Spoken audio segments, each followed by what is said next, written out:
científicos, ¿no? Ahorita voy a presentar la semblanza de cada uno de ellos.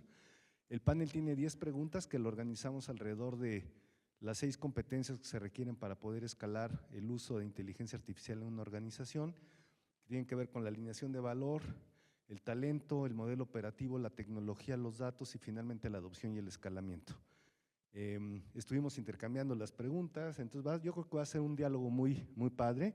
En lo personal me da muchísimo gusto estar aquí en el ITAM, espero que el doctor Esponda se recupere de la operación que le hicieron de emergencia el día de hoy. Para los que no me conocen, yo estuve aquí de profesor de tiempo completo, ha sido la época más feliz de mi vida aquí cuando estuve de profesor investigador en el ITAM, a cargo de la División de Química y Computación, luego de la de Ingeniería. Y llevo 33 años en Grupo Val. Entonces, voy a presentar a los panelistas. Siéntense, por favor. Están en su casa, ya algunos ya han estado aquí. Creo que van a proyectar las preguntas, ¿verdad? A ver, si no, yo de todas maneras las voy a ir repitiendo cada una de las preguntas. Entonces, empiezo por la doctora Ana Lidia Franzoni, quien es profesora e investigadora de tiempo completo aquí en el ITAM. Ana Lidia, tuve el gusto de conocerla desde hace 1000 años cuando estaba estudiando apenas Ingeniería en Computación. Ella estudió un doctorado en Ingeniería del Conocimiento y Sistemas de Información de la Université de Technologie de Troyes y Telecom and Management Sud París. Tiene también 2 maestrías, una maestría en Tecnologías de Información y Administración por el ITAM y otra en Redes y Sistemas de Información para Empresas por la École Nationale Supérieure de Telecomunicaciones de Bretaña.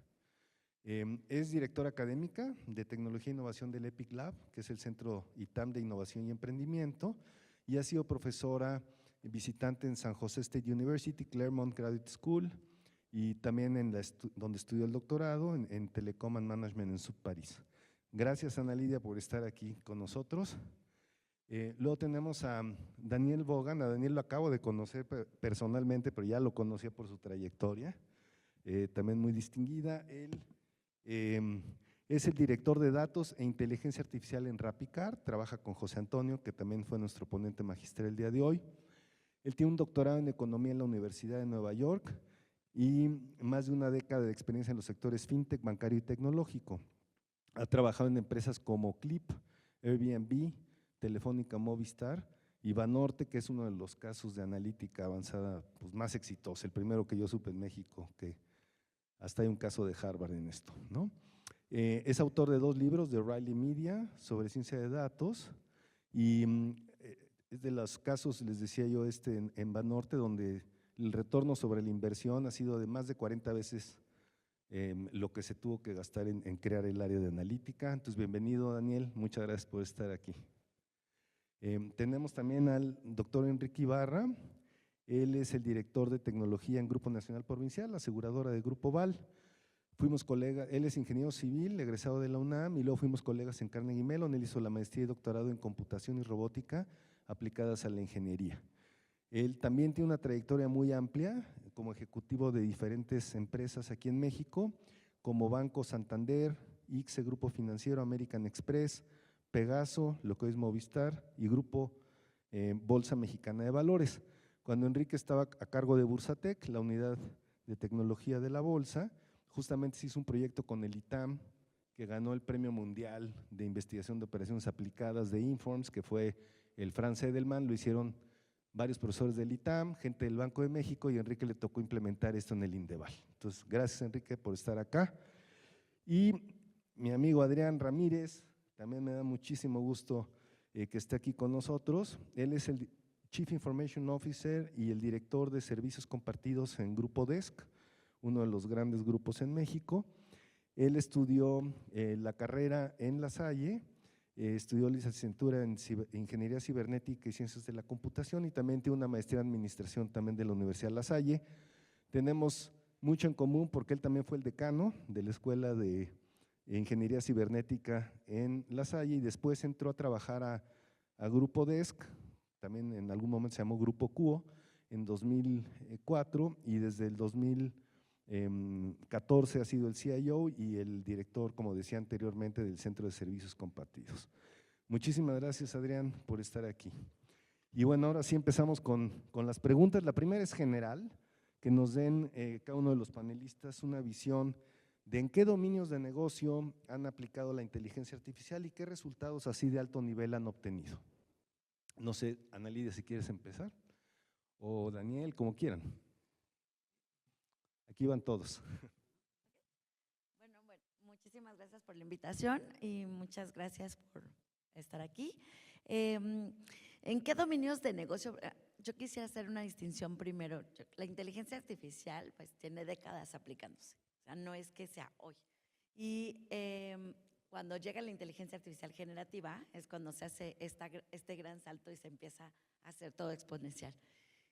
Hablando un poco de mi nueva posición aquí en el Epic Lab, en donde nosotros estamos aplicando mucho la parte de alfabetización y capacitación a los estudiantes a través de bootcamps, a través de hackatones, a través de esto, creo que el dominio de que ellos puedan entender la diferencia entre poder aplicar esta inteligencia en donde optimiza, en donde se hace una precisión, en donde se clasifica, en donde hay que predecir cosas con respecto a la otra que es la inteligencia artificial generativa de creación, es lo más importante, ¿no? Es importante conocer los conceptos de base.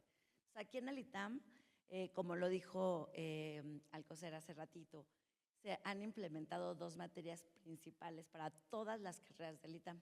La primera tiene que ver con que los estudiantes tengan un pensamiento computacional.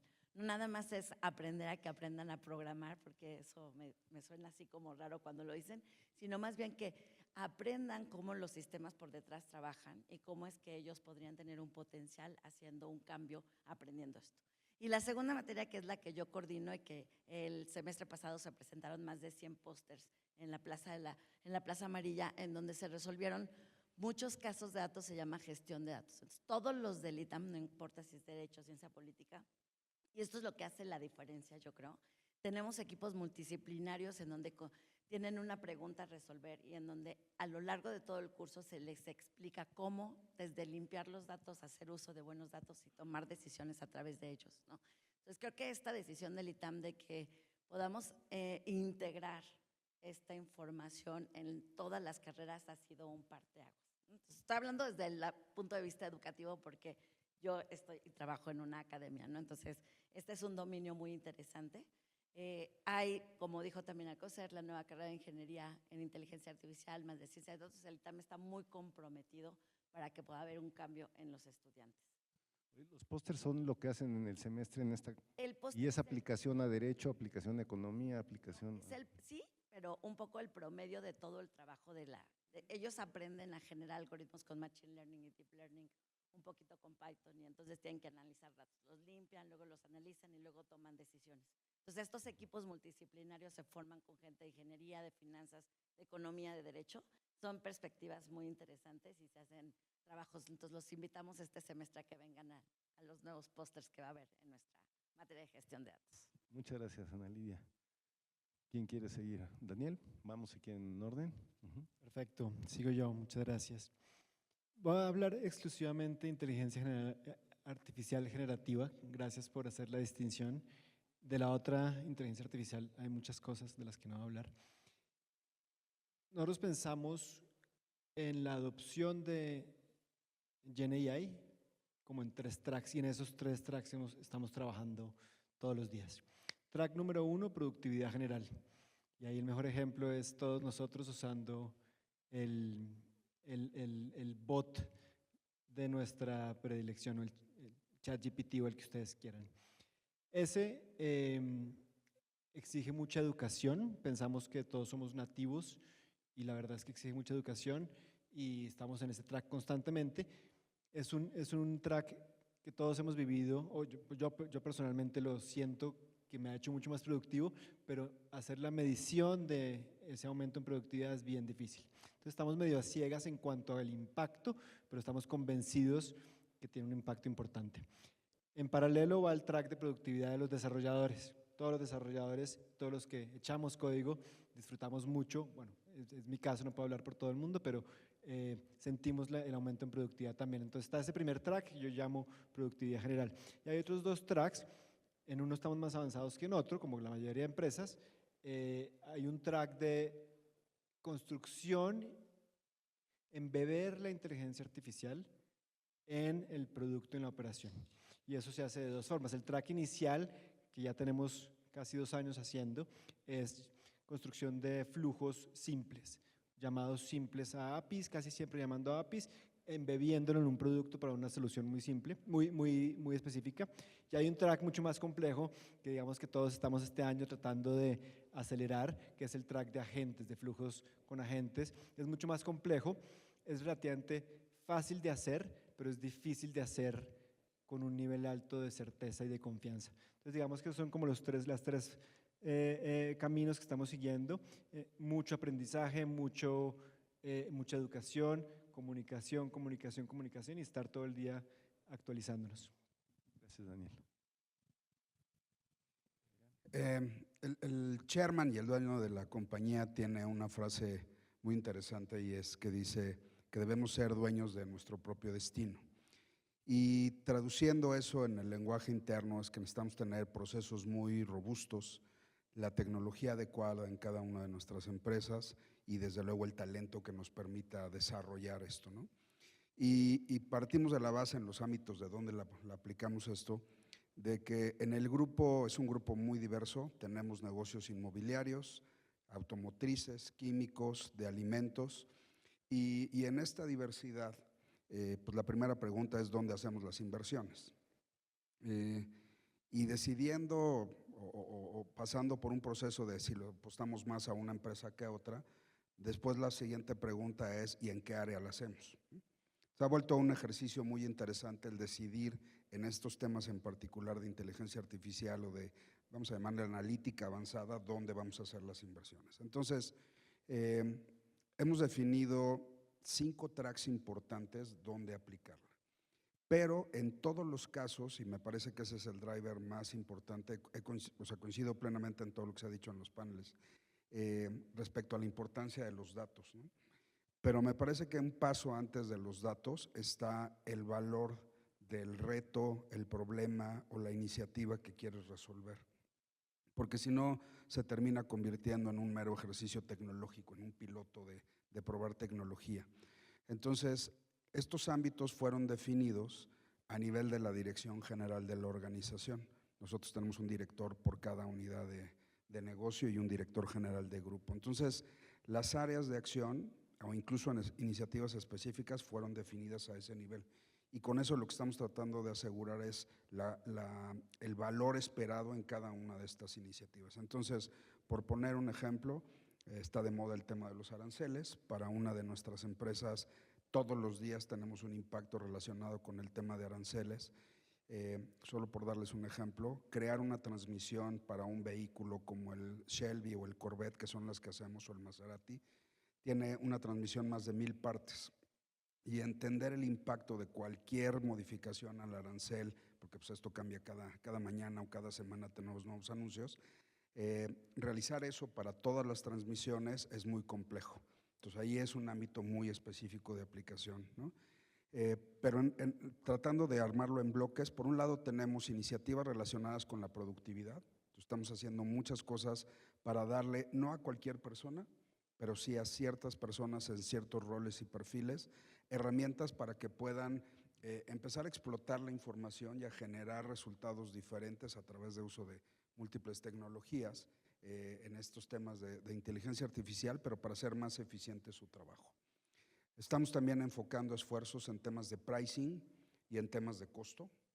Estamos enfocando esfuerzos en temas de producción y de calidad, pero más allá de lo que hoy podemos hacer con nuestros ERPs. ¿Por qué? Porque tenemos muchísima información hoy en nuestros sistemas administrativos, muchísima información en los sistemas industriales, y ahora el tema es cómo podemos mejorar la calidad de los productos, la eficiencia en las líneas de producción a través de mezclar la información de ambos mundos, que antes en realidad era muy difícil tratar de que incluso los equipos pudieran colaborar. Y hay 2 casos muy específicos en los que estamos, digamos, trabajando. Uno, tenemos un equipo que desarrolla software que se graba en chips que se le ponen a las transmisiones que van en el Corvette, en el Shelby, en el Ferrari, etc.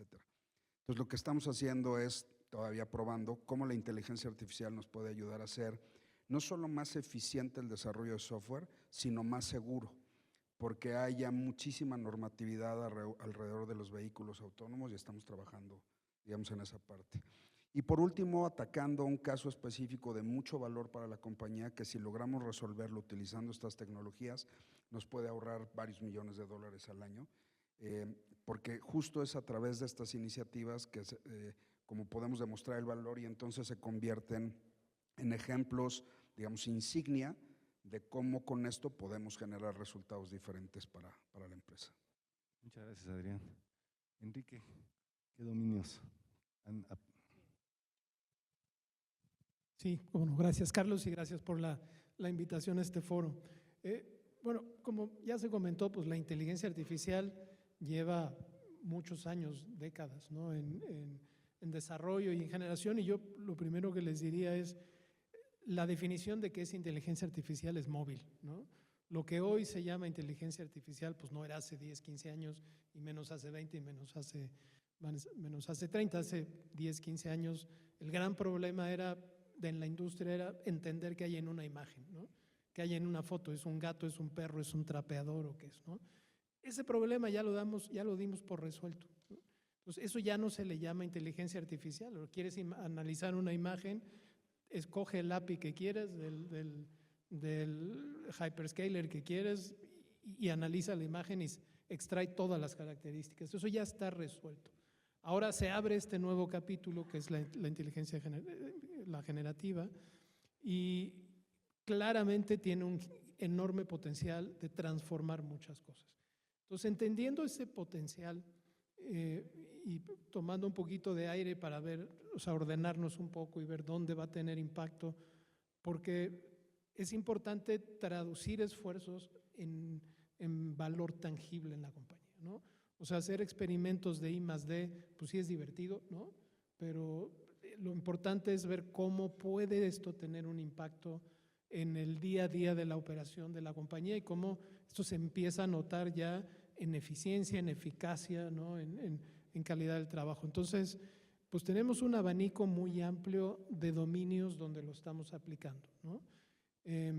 Por un lado, en el tema más técnico, estamos haciendo un rollout donde todos los programadores, propios o ajenos, porque tenemos a muchos externos que trabajan con nosotros en GNP, es cualquier persona que vaya a escribir código fuente para un proyecto de GNP, tiene que trabajar en una estación de trabajo particular, que es en la nube, que nos da temas de ciberseguridad para que darle el acceso a los mínimos recursos necesarios para que pueda trabajar. Pero por otro lado va a tener un asistente de código obligatorio. Entonces estamos capacitando no solo a los desarrolladores internos, sino al ecosistema de proveedores, porque no van a trabajar de otra forma más que de esa, ¿sí? Entonces, ¿cuánto vamos a ganar en productividad? No tenemos la menor idea, ¿no? Ya lo iremos midiendo. Si tú ves en la industria y preguntas, pues tienes empresas que te reportan entre el 25 y el 40% de ganancia en productividad en la producción de software. Hay quienes quieren ser más agresivos. No sé qué vamos a lograr, pero estamos yéndonos por ese camino. Es decir, todo programador que trabaje en proyectos de nube, que es la inmensa cantidad de proyectos que tenemos en GNP, va a tener un asistente de código, un copiloto que lo va a ayudar a ser más productivo y a generar código de más calidad. Eso es una línea de aplicación de la inteligencia artificial generativa dentro de GNP con un ámbito muy técnico en software. Por otro lado, en un tema más mundano, más pegado a los usuarios, en GNP la ofimática que tenemos no es Microsoft Office, sino es Google Workspace, ¿sí? Entonces, pues en vez de tener Word, Excel y PowerPoint, pues tienen Docs y Sheets y Slides, es lo mismo, pero marca Google. Por una decisión comercial, Google ahora lo que hizo fue sacar o incluir Gemini en toda la ofimática. Entonces, en el correo electrónico, en las presentaciones, en las hojas de cálculo, en todo tu entorno de microinformática y productividad, tienes ya la asistencia de Gemini, que es el modelo de Google, para ayudarte en tus tareas mundanas, en responder un email, en buscar citas en huecos en el calendario donde todo el mundo pueda estar el mismo día a la misma hora, en un chatbot general para para rebotar ideas o hacer una consulta, y todo en un marco de seguridad, ¿no? O sea, es decir, lo que tú pongas ahí no se va a utilizar para entrenamiento de nada ni nadie. Y ahí lo que estamos haciendo es obligar al 100% de los empleados a tomar un curso en Gemini, porque no solo es te empodero empleado para que tengas una herramienta, te tengo que enseñar cómo usarla, esperando que después seas más productivo. Esa es la otra línea, ¿no?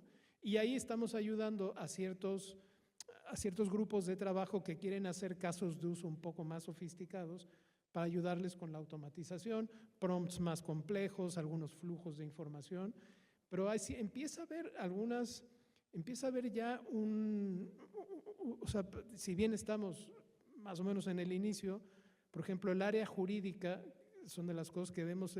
Yo nunca hablo con el director de jurídico porque afortunadamente estoy lejos de los pleitos y de los contratos, pero está encantado porque a través del uso del modelo de Gemini, la revisión de cierto tipo de contratos se llevaba 55 minutos cronómetro en mano. Ahora se tardan menos de 5 minutos, ¿sí? Con un desarrollo. Entonces, si tú multiplicas ese ejemplito de ganancia de productividad por 100, pues le estás dando a la compañía un aumento de eficiencia. No sé cómo lo vamos a medir, ¿no? Porque van a salir como hongos por muchas áreas, ¿no? Pero esa es otra línea de democratizar el acceso, pero dando capacitación para que la gente haga un uso responsable y sepa apalancarse en estas herramientas, ¿no? Y por otro lado, en el tema de reingeniería de procesos y de aprovechamiento de datos, como bien se dijo, los datos son fundamentales. Llevamos 9 años en GNP reuniendo y organizando información. El problema y la frustración que teníamos es, pues ya está, tenemos un lago de información con toda la historia ordenada de la operación de la compañía. ¿Quién lo va a explotar? Y los usuarios decían, pero ¿cómo le hago preguntas a toda esa masa de información? Entonces, ahora esto lo que hace es un catalizador para democratizar el acceso y la explotación de esa información, y lo que nos parece muy importante es llevar el conocimiento que está enterrado ahí a la línea operativa. O sea, no una analítica contemplativa, sino una analítica en la línea de operación. Es decir, el que está en la trinchera, el que tiene que decidir si le das o no el seguro a una persona, que le des todas las herramientas para que tome una decisión informada en el momento en que está atendiendo esa instancia de trabajo. Y luego lo que se abre con el tema de agentes, que es reciente, es la capacidad de vigilar el negocio de una manera que antes no lo hacíamos.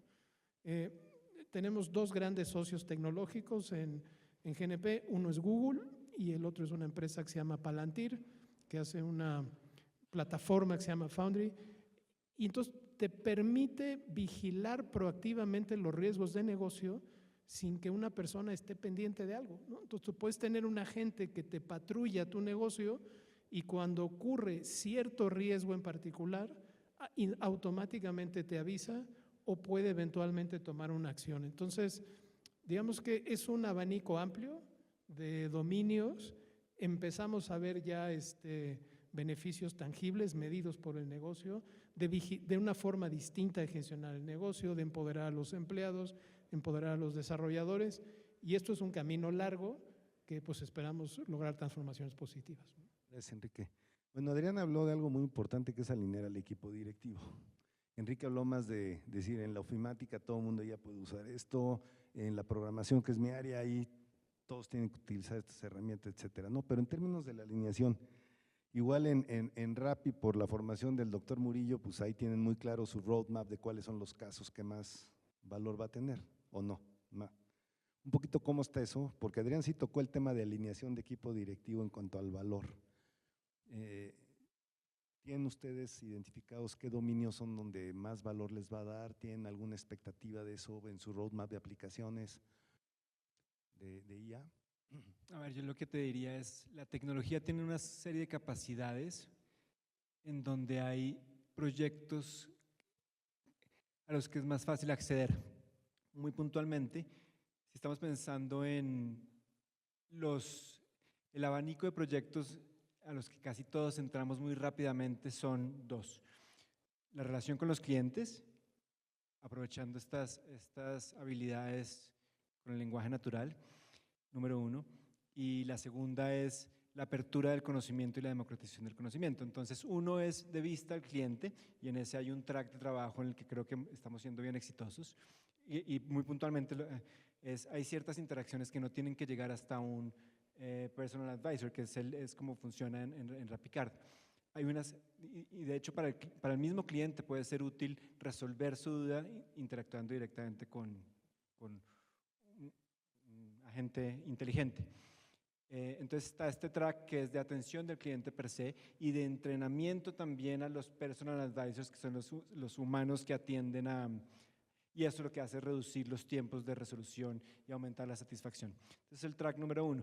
Internamente, creo que el otro track que es bien importante y que fue de relativo fácil entrada es la compañía tiene un montón de conocimiento disperso por todas partes. Por más que hemos invertido durante años en una tecnología para que no esté tan disperso, sigue siendo claro que hay documentos por todas partes, investigación de altísimo nivel en ciertas partes, y acceder a ese conocimiento es mucho más fácil por medio de inteligencia artificial generativa. Entonces es otro track que es como de productividad interna y de acceso al conocimiento. ¿Cómo hacemos para poder tener el conocimiento mucho más rápido y reducir las barreras a la entrada?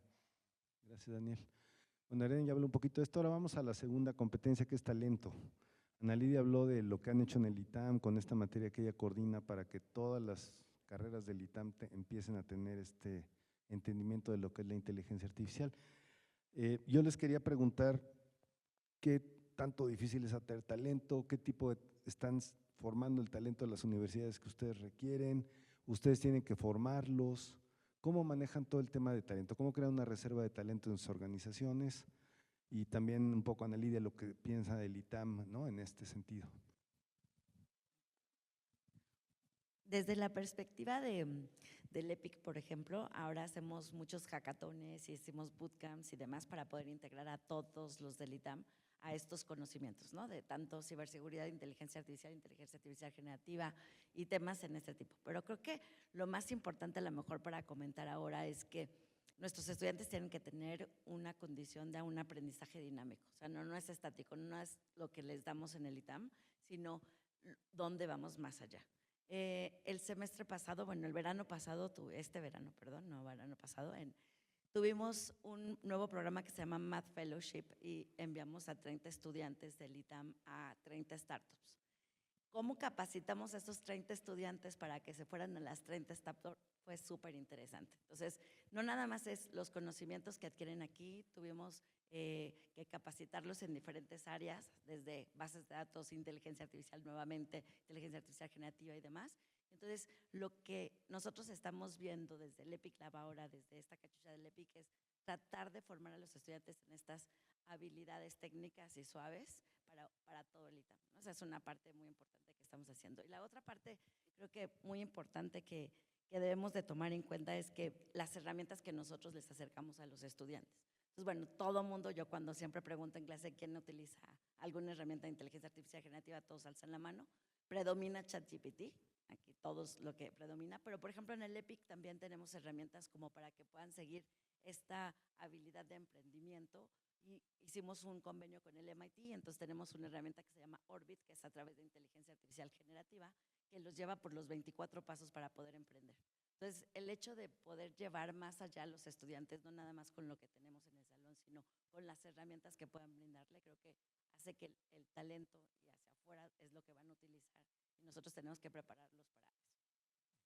Gracias, Ana Lidia. A mí me toca estar en el desafío VAL y es una de las experiencias es lo que más me gusta hacer en todo el año, que es este reto que se le pone a los alumnos con un problema mucho más abierto, donde pues son mucho más habilidades suaves, ¿no?, y atreverse y etcétera, ¿no? Entonces, gracias por comentarnos esto. ¿Ustedes cómo están en talento? ¿Cómo se sienten? ¿Qué les hace falta? ¿Qué les duele? ¿Qué les gustaría que el ITAM hiciera?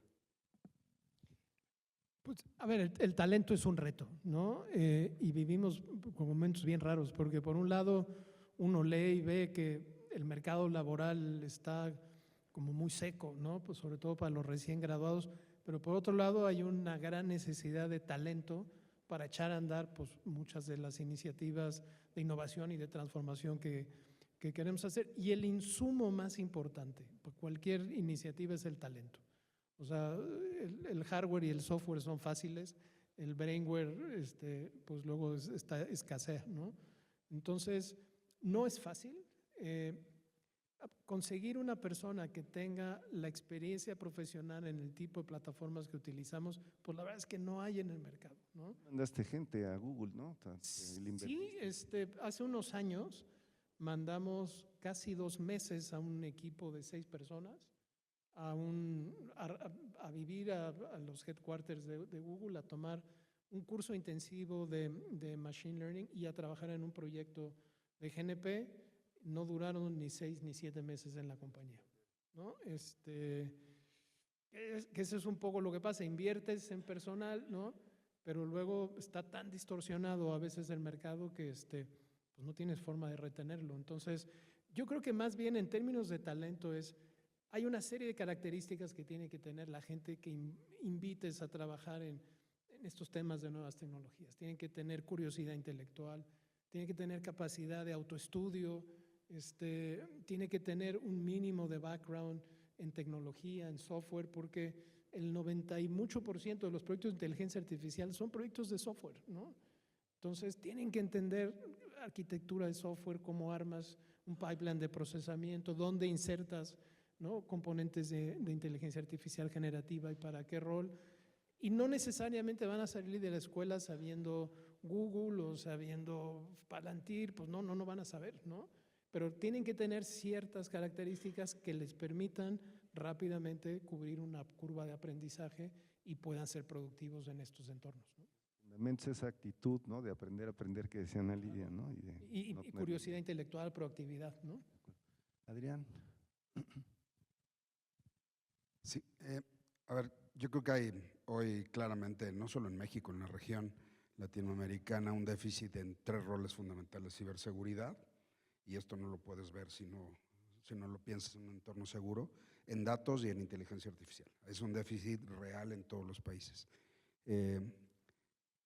En la organización estamos tratando de tocar estos temas en varios tracks, ¿no? Uno es el de educación, y en educación desde el board tenemos un programa específico para los miembros del board, del comité directivo y el resto de los usuarios. Y por otro lado está el de entrenamiento, donde ni el board ni el comité directivo se escapan de eso. Es decir, sí los estamos enseñando en una aproximación diferente, pero sí los estamos enseñando a utilizar estas herramientas en su día a día, ¿no? Es muy importante que vas hasta arriba del grupo, ¿no? O sea, se ha trabajado todo mucho en que entiendan el impacto que esto va a tener en todos los sectores para poder hacer esa alineación. Estas iniciativas no son baratas. Entonces, si no hay un convencimiento y un entendimiento en la parte más alta de la organización del valor que esto puede traer, las inversiones, hay un punto en el que se van a restringir, ¿no? Entonces, la única manera de mantener esto vivo es lograr ese convencimiento. Entonces, estamos en la parte de educación, en la parte de entrenamiento, pero también es cierto que, a ver, hacemos, no solamente es que ya sea en autoestudio o que vaya alguien o estés en un aula tomando un curso, sino que vivas la experiencia de hacerlo, hands-on, porque es cuando más aprendes. Y un poco lo que nos hemos encontrado es que aun y cuando nos encontramos con grandes científicos de datos o ingenieros de datos o gente que entienda de algoritmos y de estadística, con los cuales puedas tener una discusión, digamos, alrededor de la parte técnica de estos temas, el gran problema que nos enfrentamos inmediatamente es que cuando les queremos explicar la información que están tratando de analizar, ahí revienta el asunto, ¿no? Entonces creemos que hace falta no solo complementar, digamos, el talento que se genera en las universidades o digamos, con todos los perfiles de proveedores que puede utilizar una empresa en estos temas, en la parte técnica de que sepan o estén certificados en A o B, o ya sea solución o bien conocimientos, insisto, matemáticos, estadísticos, etcétera. Coincido totalmente con Enrique en la parte de las competencias soft, porque por por mejor, puede ser el mejor ingeniero científico de datos, pero si no puede comunicarse con una persona, pues nunca va a entender cuál es el problema que necesita analizar. Entonces esa parte soft también es importante, pero también ese ingrediente básico de entendimiento de una cadena general de cualquier tipo de negocio. O sea, no importa lo que hagas, tienes insumos que llegan a ti, haces algo con esos insumos adentro de tu organización y los entregas a quien es tu cliente. Y dependiendo de la industria, pues hay ahí algunos temas diferentes. Pero si no se entiende eso en lo básico, es muy difícil avanzar en estos temas, porque estás hablando pues, simplemente de datos que la persona ni siquiera entiende si el dato que está saliendo es el correcto, porque no tiene ese conocimiento básico. Entonces también me parece que hay un evento importante alrededor de entrenar en elementos básicos de negocio a quienes se dediquen en estos temas. Daniel, ustedes en talento, ¿cómo están? Siento que varias de las cosas que ya mencionaron son totalmente válidas también para nosotros. Nosotros, y aprovecho acá, siento que Rapicard, gracias al empuje desde arriba, tiene dos prácticas muy robustas ya que han facilitado estos cuellos de botella.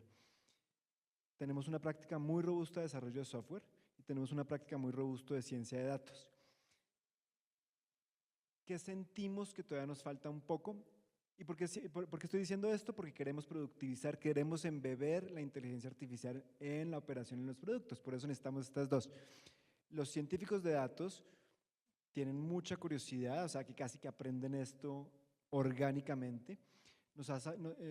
Estamos sintiendo que hace falta un talento muy específico en el mercado, que estamos desarrollando internamente, pero tarde o temprano el sector educativo va a empezar a crearlo, ustedes ya deben estar creándolo, que es esta función del ingeniero de inteligencia artificial, el AI Engineer.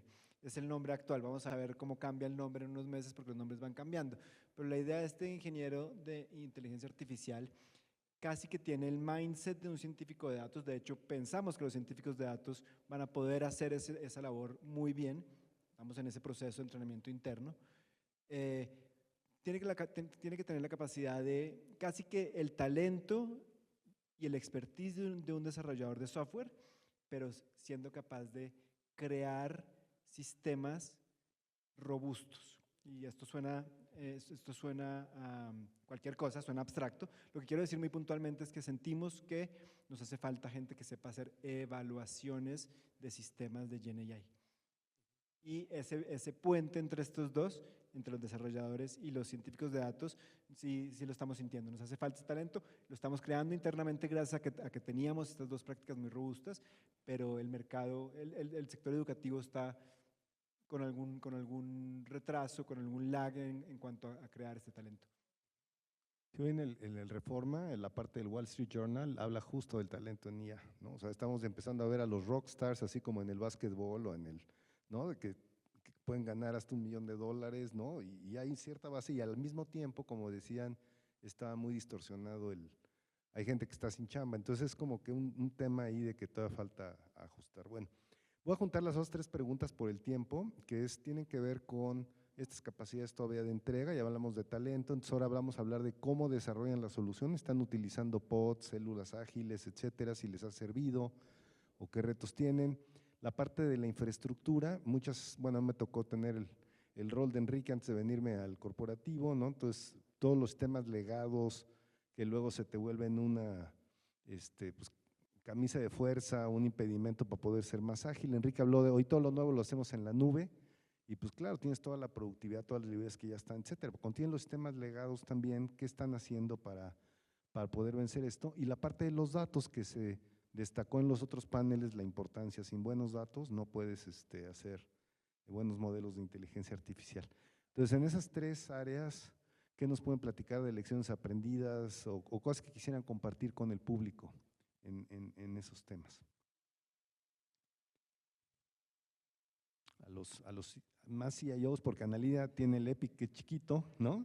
Pero es más una bronca de Enrique, de Adrián y quizá de Daniel, porque también Rappi es una empresa que no tiene los sistemas legados, ¿no? Que tiene GNP o que puede tener Q. Sí, bueno, conoces muy bien GNP y la diversidad de plataformas que tiene para operar la compañía.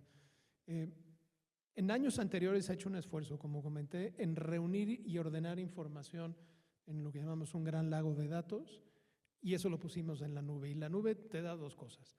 Para efectos prácticos, y así hablando con usuarios no técnicos, tienes espacio infinito para efectos prácticos y tienes capacidad de cómputo infinita. ¿Sí? Digo, luego llega la cuenta, pero También la cartera infinita. exacto, pero técnicamente ya puedes poner toda la información que quieras. Entonces, eso ha habido un esfuerzo importante de organizarla y ahora ya estamos en posibilidades de explotarlo en diversos casos de uso. En términos de plataformas, como comenté, nosotros tenemos dos grandes socios tecnológicos, ¿no? Uno es Google y otro es Palantir. Y trabajamos en los ecosistemas naturales que tienen estos proveedores, ¿no? O sea, Google tiene una riqueza muy grande de herramientas para crear y generar aplicaciones que exploten los datos, los modelos de inteligencia artificial. ¿Y cómo te pasan los legados? Pues parte del esfuerzo de años anteriores ha sido apificar los legados, ¿no? Es decir, envolverlos en servicios, y esos servicios ahora están disponibles para los propios modelos de inteligencia artificial. ¿Sí? Entonces, si hay que ir al mainframe a sacar información, pues ya lo puede hacer un modelo a través de los APIs existentes y con eso ya logras hacer la integración y la interoperabilidad entre el puente entre lo nuevo y lo viejo. Y esa parte pues está operando correctamente. Me acuerdo de ir una vez a Mercado Libre, por ejemplo, cómo tenían una plataforma para diario meter cambios, ¿no? Y toda la parte de DevOps, pero para Machine Learning, el MLOps también. Y yo decía, híjole, man, me suena como Disneylandia, ¿no? Cuando tienes una arquitectura legada de ese estilo, ¿no? O sea, pero como que vamos hacia allá, ¿no? Adrián, ¿tiene alguna caja de herramientas tecnológicas ya para que los usuarios se autosirvan? ¿O todavía falta para poder llegar ahí? Es una decisión súper complicada. A ver, creo que la parte transaccional la tenemos más o menos resuelta en todos los negocios del grupo a pesar de la diversidad, porque usamos SAP y los datos están bien. Donde la verdad es que todos los días hay sorpresas es en la parte industrial, porque la parte industrial se mueve a una velocidad extremadamente más lenta que la parte administrativa. Cambiar un sistema, por ejemplo, donde se controla la cámara de refrigeración de la carne de cerdo, pues es algo que puedes hacer cada 5, 7 años, a diferencia de cómo actualizamos el celular cada 45 días, ¿no? Entonces eso va generando islas. Entonces primero hay un reto de cómo extraer los datos de sistemas que pueden tener 20 años funcionando en las plantas y que la gente de operaciones no quiere cambiar porque pues, implica detener las líneas de producción con los costos asociados que esto trae, ¿no? Entonces primero hay un reto ahí importante. Entonces, ¿qué estamos haciendo? Internamente diseñamos una especie de stack para que para efectos didácticos cualquier persona en la organización pueda entender a qué se va a enfrentar cuando levanta la mano y dice, yo tengo una gran idea para resolverla con inteligencia artificial. Entonces tenemos la capa de datos y ahí hay que modelarlos, limpiarnos, hay que hacer muchas cosas con los datos. Tenemos una capa más científica, donde está la parte matemática, estadística, los algoritmos. Luego la capa que antes era solamente de los LLMs, el Gemini, el Copilot, el ChatGPT, todo eso, pero que ahora se ha extendido con el tema de los agentes. Y finalmente está la capa de presentación, donde ahí están los Power BI, los Looker, el PowerPoint incluso, o sea, las cosas que usa el usuario para poder consumir la información. Y entonces, ¿qué dijimos? Oye, sin importar lo que tengamos abajo, primero, no vamos a meternos en un proyecto de 3 años y $5 millones para estandarizar los datos. No tiene ningún sentido. Tenemos que encontrar tecnología que como estén los datos, estructurados, no estructurados, sean internos, sean externos, como sea, los podamos aventar a algún lugar. Y esta capa de datos tiene esa complejidad. Y eso hablo de audio, video, PDFs, Word, Excel, es lo que sea, ¿no? Y lo mismo las bases de datos. Ya que está ahí y requiere cierto gobierno y cierto trabajo, después está esta capa científica que va a ser no solamente que consumas el dato en frío, sino que puedas empezar a generar información, outputs diferentes. Pero como muy pocas personas saben trabajar con esta capa científica, entonces estamos dándoles esta capa donde hoy pues tienen o Gemini o Notebook LM o de las distintas herramientas que usamos en la compañía, pero que además ya estamos empezando a usarla y a combinarla con los famosos agentes para automatizar, digamos, las tareas, hacer que estos agentes hagan cosas para que ellos no tengan que estar escribiendo los prompts a cada rato, ¿no? Que escribir un prompt es toda una experiencia. Y luego al final está el que ya que logré consumir y tener un resultado diferente, ¿cómo lo presento? Y cómo lo presento más bonito para que más gente lo pueda entender.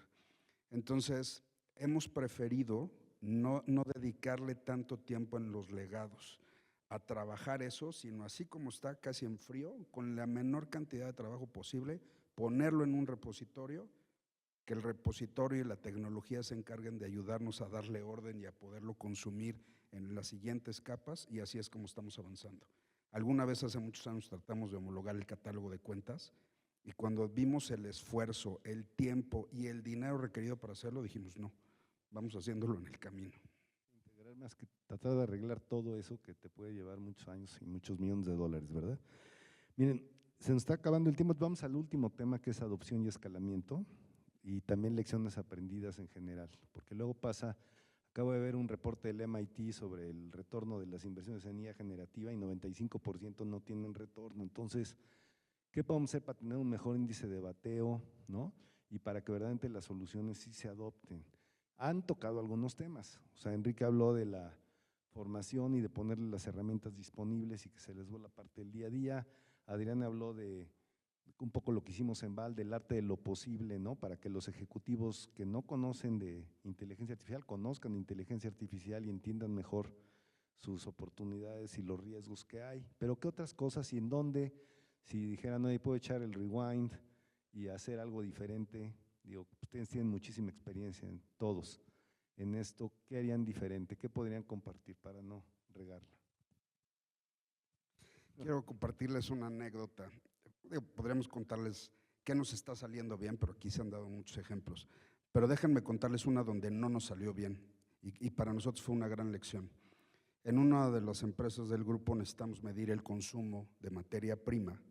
Esta empresa está ubicada en el sureste y por el tipo de material que tenemos, imagínense temperaturas que pueden llegar a los 52 grados centígrados, la humedad que hay en la zona, conforme se va consumiendo la materia prima se generan bolsas de aire y estas bolsas de aire impiden que se haga una medición, digamos, con menos errores, pues porque de repente debería bajar la materia prima y no baja, pues porque tiene una bolsa de aire que se genera por la humedad. Entonces, quien hace eso es una persona, don Luis, tiene 30 años en la compañía, su nivel de asertividad es bastante alto y nos puede decir, pues ya se llevan consumidas 35 toneladas, ¿no? Tenemos 10 hilos de esta materia prima. Y sobre eso pues se hace el costeo, se hace el pedido, etcétera, etcétera. Bueno, contratamos una empresa que nos ayudó a desarrollar sensores, que es un sensor que se pone arriba del silo, manda alrededor de 50 rayos láser a todo el silo y hace la medición. Dijimos, perfecto. Luego dijimos, no es suficiente. Entonces encontramos otra empresa especializada específicamente en ese tipo de materia prima que desarrolla algoritmos que nos llevó a un nivel de asertividad del 98.7%.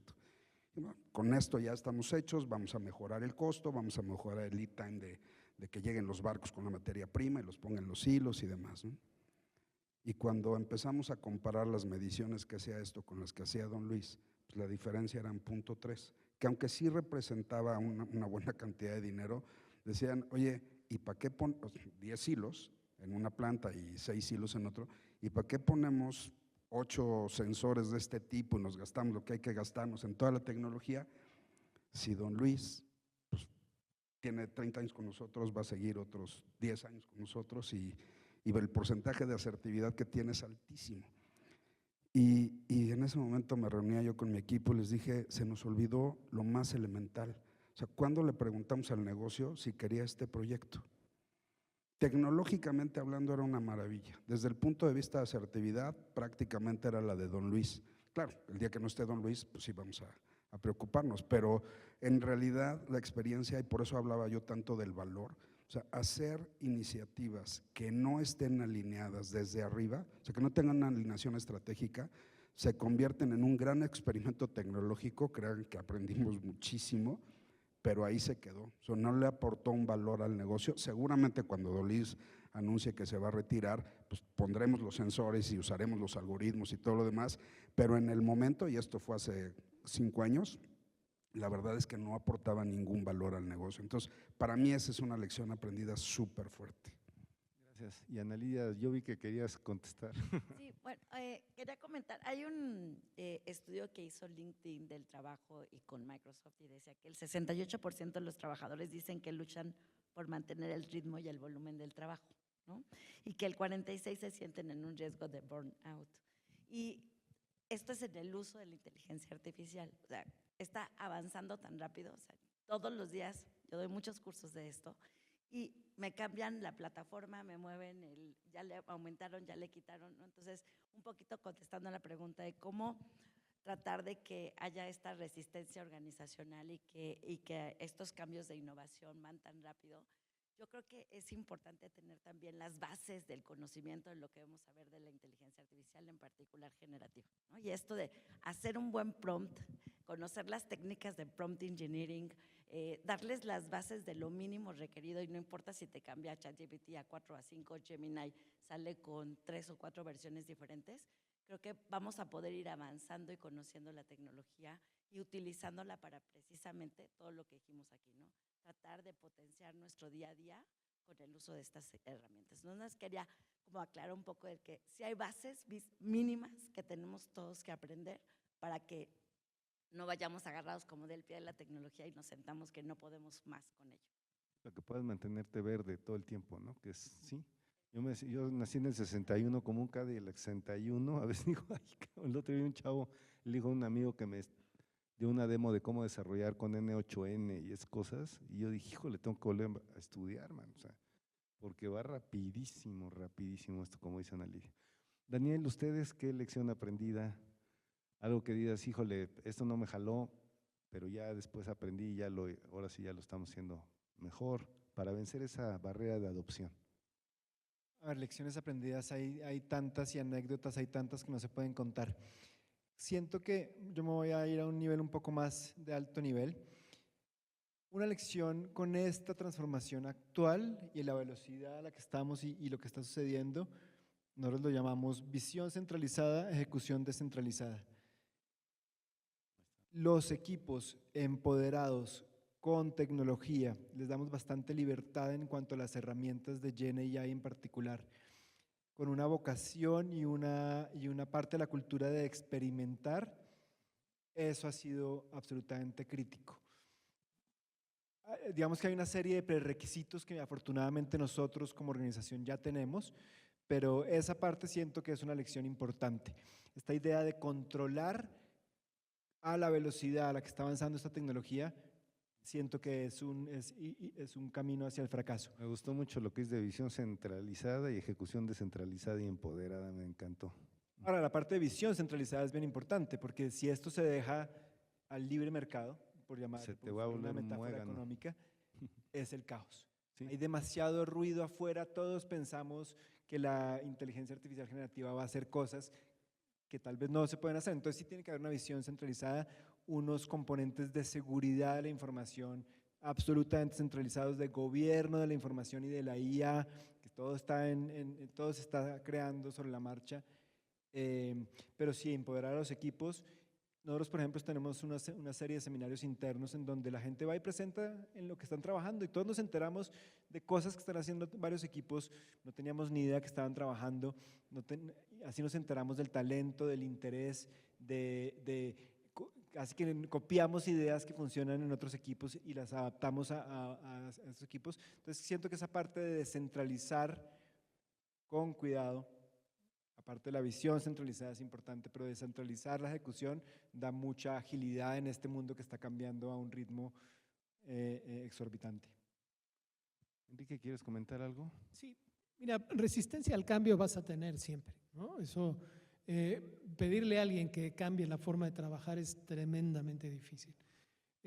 Y en esto, poniendo un ejemplo específicamente en las aplicaciones de agentes que estamos haciendo el negocio de gastos médicos, es la visión que yo le compartí al negocio, que en realidad no es mía, sino es parte de uno de nuestros 2 socios de Palantir, es parte del speech y la evangelización que hace el Chief Technology Officer de Palantir, pero la visión de una empresa moderna es un gerente hacia adelante debe tener a su cargo una organización de personas como hoy, pero también un conjunto de bots que todo el día le estén llevando información sobre qué riesgos están ocurriendo, a qué le tiene que echar un ojo, qué oportunidades están surgiendo, y tiene que tener ya es lo que le llaman la empresa cyborg, ¿no? Partes son bots, partes son personas, y tienes que gestionar de una forma distinta. La primera vez que le dije eso a mis colegas de gastos médicos dijeron, no, pues ya el de tecnología empezó a consumir sustancias prohibidas, quién sabe qué rollo trae, ¿no? Entonces, lo que hicimos es, a ver, ¿cómo hacemos algo que te sea de valor? ¿Sí? Que esté acotado, sea un caso de uso práctico. Y ahora hay agentes, por ejemplo, que vigilan situaciones muy concretas de riesgo, ¿no? Por ejemplo, ¿qué pasa si un dictaminador recibe un trámite de un siniestro y no se fija que el siniestro que le están cobrando pues no ha cubierto el periodo de espera de la contratación de ese seguro? Se les van muchas veces. Entonces hay un agente que 24 horas al día está vigilando la operación y dice, todos estos no proceden, ¿sí? Y eso se lo reportan al responsable. Entonces ya el responsable empezó a decir, ups, o sea, sí sirve, ¿no? O sea, tener un bot sí sirve. O por ejemplo, los insumos médicos, que como sabes, hay una enorme cantidad de insumos médicos que cada vez suben más de precio. Y dice, oye, hay un bot que todo el día revisa todos los precios de todos los insumos en todos los hospitales. Y todos los días dice, cuidado, este hospital se está volviendo loco, te está cobrando las aspirinas a 500 pesos, ¿no? Y las aspirinas valen 30, ¿no? Entonces, ese tipo de situaciones que una persona pues se le van, o tienes que tener a muchos chinos haciendo eso, ¿no? Ya los bots, o sea, como digo, no están sindicalizados, no piden vacaciones y son tremendamente efectivos para las situaciones específicas para las que están y le están llevando ya a sentir. no, entonces dicen, oye, no, pues sí me sirve, ¿no? Entonces tengo más control, quiero más. Y en un periodo de entre abril y septiembre hemos metido 25 bots a producción, o sea, 25 empleados nuevos que son bots, haciendo cada uno tareas específicas. La cantidad de dinero que han aportado, medida por el negocio, me encantaría tenerla, no la tengo, 15 millones de pesos, pero es una microfracción de lo que se puede ahorrar una aseguradora, porque son situaciones muy puntuales. Si eso lo extiendes a una nueva forma de gestionar y pones a los bots a hacer labores muy relevantes, mucho mejor que las personas, y no es que las sustituyan, es que empoderes al que tiene que tomar la decisión con, en este momento está pasando esto, cuidado con esto, habla con este hospital, cuidado con este doctor, cuidado con este médico que está haciendo fraude. Eso es un paradigma nuevo, pero no es tecnológico, es de gestión del negocio. Eso es lo que es muy interesante, y cuando el negocio ya empieza a ver las mieles, ¿no? Dice, pues ahí es donde rompes las barreras, ¿no? Dice, sí me sirve, ¿no? Muchas gracias, Enrique. Bueno, tenemos todavía tiempo, yo creo que de un par de preguntas, porque empezamos 10 minutos tarde, o unas 2, 3 preguntitas del público. ¿Sí? Ahí hay una pregunta. Si la puedes dirigir, si quieres, a alguno de los panelistas. Al contrario, gracias por estar aquí.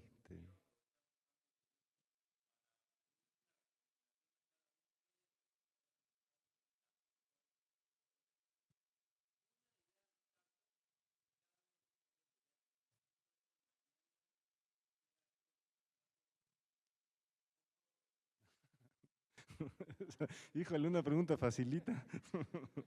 Gracias. La segunda pregunta.